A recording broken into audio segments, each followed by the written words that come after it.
ನಮಸ್ಕಾರ. ನಮ್ಮ ಹಳ್ಳಿಗೆ ಒಂದು ಒಳ್ಳೆ ರಸ್ತೆ ಆಗ್ಬೇಕಾ, ಕುಡಿಯೋ ನೀರು ಬರಬೇಕಾ, ಅಥವಾ ಸರ್ಕಾರದಿಂದ ಮನೆ ಕಟ್ಟೋಕೆ ಸಹಾಯ ಬೇಕಾ? ಇದೆಲ್ಲವನ್ನೂ ನಮ್ಮತ್ರ ತಲುಪ್ಸೋಕೆ ಒಬ್ರು ಪ್ರಮುಖ ವ್ಯಕ್ತಿ ಇರ್ತಾರೆ.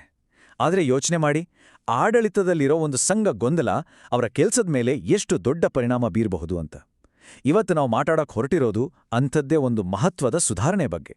ಅದೇ ಪಂಚಾಯತ್ ಅಭಿವೃದ್ಧಿ ಅಧಿಕಾರಿಗಳ ವೃಂದದ ಏಕೀಕರಣ.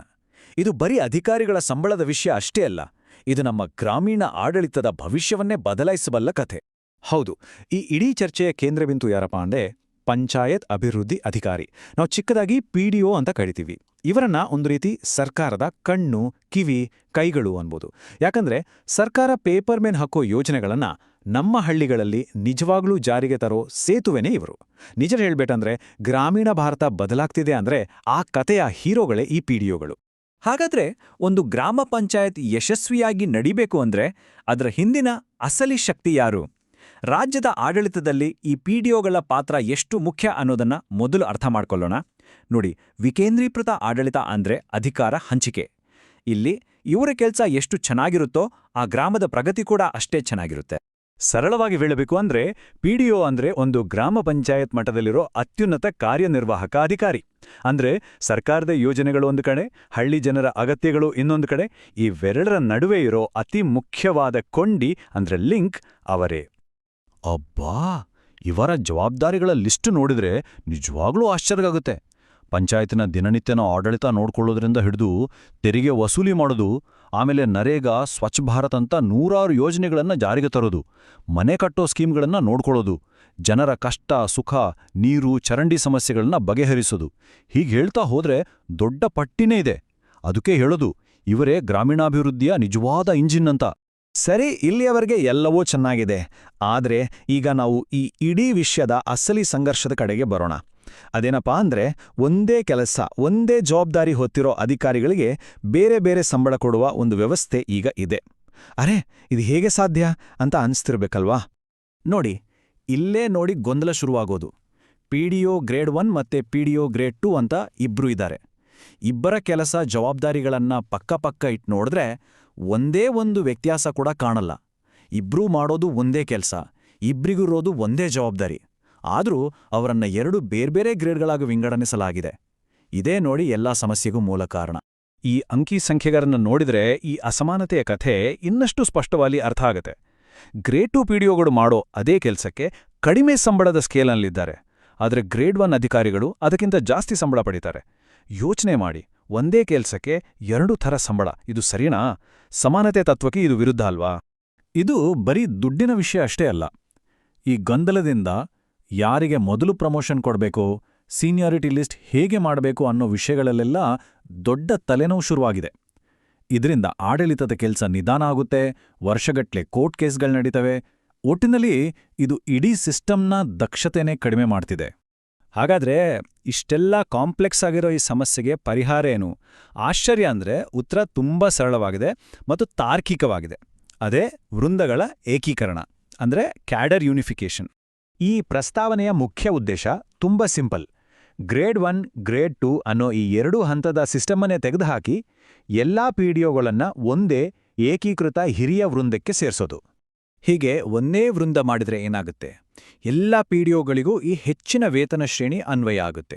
ಅಂದ್ರೆ ಪ್ರತಿಯೊಬ್ಬ ಅಧಿಕಾರಿಯೂ ಆಟೋಮ್ಯಾಟಿಕ್ ಆಗಿ ಹಿರಿಯ ಗ್ರೇಡ್ 1 ಮಟ್ಟಕ್ಕೆ ಬರ್ತಾರೆ. ಇದರಿಂದ ಏನಾಯಿತು? ಆ ಅಸಮಾನತೆ ಅನ್ನೋದು ಸಂಪೂರ್ಣವಾಗಿ ಇಲ್ಲವಾದ ಹಾಗೆ ಆಗುತ್ತೆ. ಅಷ್ಟೇ ಅಲ್ಲ, ಇತ್ತೀಚೆಗೆ ಬಂದ 7ನೇ ವೇತನ ಆಯೋಗದ ಶಿಫಾರಸುಗಳ ಜೊತೆ ಇದನ್ನ ನೋಡಿದ್ರೆ ಈ ಸುಧಾರಣೆಯಿಂದ ಅಧಿಕಾರಿಗಳಿಗೆ ದೊಡ್ಡ ಮಟ್ಟದ ಆರ್ಥಿಕ ಭದ್ರತೆ ಸಿಗುತ್ತೆ, ಅವರ ಬೇಸಿಕ್ ಸ್ಯಾಲರಿ ಹೆಚ್ಚಾಗುತ್ತೆ.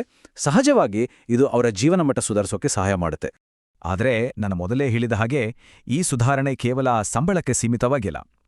ಈ ಒಂದೇ ಒಂದು ಬದಲಾವಣೆಯಿಂದ ಇಡೀ ಆಡಳಿತ ವ್ಯವಸ್ಥೆಯ ಮೇಲೆ ಒಂದರ ಹಿಂದೊಂದು ಪಾಸಿಟಿವ್ ಪರಿಣಾಮಗಳು ಆಗ್ತಾ ಹೋಗುತ್ತೆ.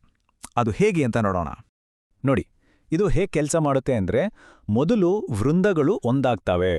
ಆಮೇಲೆ ಇಡೀ ರಾಜ್ಯಕ್ಕೆ ಒಂದೇ ಸೀನಿಯಾರಿಟಿ ಲಿಸ್ಟ್ ಮಾಡೋದು ಸುಲಭ ಆಗುತ್ತೆ. ಇದರಿಂದ ಪ್ರಮೋಷನ್, ಟ್ರಾನ್ಸ್ಫರ್ ಎಲ್ಲವೂ ಪಾರದರ್ಶಕವಾಗಿ ನಡೆಯುತ್ತೆ. ಕೋರ್ಟ್ ಕೇಸ್ಗಳು ತಾವಾಗೇ ಕಡಿಮೆ ಆಗ್ತವೆ. ಕೊನೆಗೆ ಇಷ್ಟೆಲ್ಲ ಆದ್ಮೇಲೆ ಅಧಿಕಾರಿಗಳ ಆತ್ಮವಿಶ್ವಾಸ, ಕೆಲಸ ಮಾಡೋ ಹುಮ್ಮಸ್ಸು ಹೆಚ್ಚಾಗತ್ತೆ ಅಲ್ವಾ? ಇದನ್ನೇ ಹೇಳೋದು ಒಂದು ಸರಳ ಬದಲಾವಣೆಯ ಅದ್ಭುತ ಪರಿಣಾಮಗಳ ಶರಪಳಿಯಂಟ.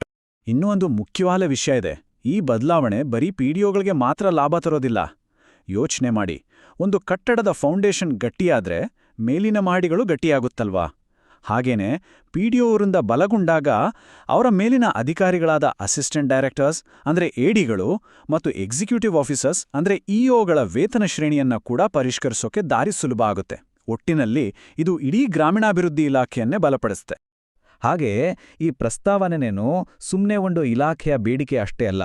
ಇದು ಕರ್ನಾಟಕದ ಆಡಳಿತ ಸುಧಾರಣಾ ಆಯೋಗ 2 ಅಂದ್ರೆ KARC 2 ಅಂತ ಕರೀತಾರೆ, ಅದರ ಶಿಫಾರಸುಗಳಿಗೂ ಮ್ಯಾಚ್ ಆಗುತ್ತೆ. ಆ ಆಯೋಗ ಕೂಡ ಸ್ಪಷ್ಟವಾಗಿ ಹೇಳಿದೆ, ಅನಗತ್ಯ ವೃಂದಗಳನ್ನು ವಿಲೀನಗೊಳಿಸಿ ಸಿಬ್ಬಂದಿಯನ್ನ ವೈಜ್ಞಾನಿಕವಾಗಿ ಮರುಸಂಘಟಿಸಬೇಕು ಅಂತ. ಕೊನೆಗೆ ನಾವು ಅರ್ಥ ಮಾಡ್ಕೋಬೇಕಾಗಿರೋದು ಏನಂದ್ರೆ, ಇದು ಕೇವಲ ಒಂದು ಆಡಳಿತಾತ್ಮಕ ಸುಧಾರಣೆ ಅಷ್ಟೇ ಅಲ್ಲ, ಇದು ನಮ್ಮ ಸ್ಥಳೀಯ ಪ್ರಜಾಪ್ರಭುತ್ವವನ್ನ ಇನ್ನಷ್ಟು ಬಲಪಡಿಸೋ, ಜನರಿಗೆ ಸಿಗೋ ಸೇವೆಗಳನ್ನ ಇಂಪ್ರೂವ್ ಮಾಡೋ ಒಂದು ದೊಡ್ಡ ವಿಷನ್ನ ಭಾಗ. ಹಾಗಾದ್ರೆ ಇಡೀ ಚರ್ಚೆಯಿಂದ ನಾವು ತಿಳ್ಕೊಳ್ಬೇಕಾದ ಮುಖ್ಯ ಅಂಶಗಳು ಏನು?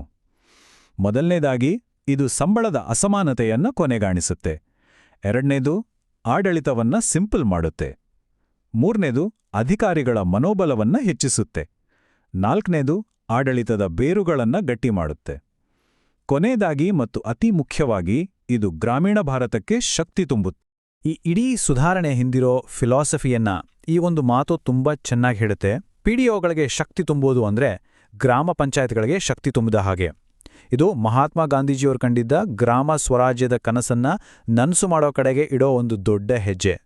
ಹಾಗಾದ್ರೆ ಕೊನೆಯದಾಗಿ ಒಂದು ಪ್ರಶ್ನೆ, ಈ ಒಂದೇ ಒಂದು ಸುಧಾರಣೆ ಕರ್ನಾಟಕದ ಗ್ರಾಮೀಣ ಆಡಳಿತದ ಭವಿಷ್ಯವನ್ನ ನಿಜವಾಗ್ಲೂ ಬದಲಾಯಿಸೋ ಶಕ್ತಿ ಹೊಂದಿದೆಯಾ? ಈ ಪ್ರಶ್ನೆಯ ಜೊತೆ ಇವತ್ತಿನ ಈ ವಿಶ್ಲೇಷಣೆಯನ್ನ ಮುಗಿಸೋಣ. ಇದರ ಬಗ್ಗೆ ಯೋಚಿಸಿ.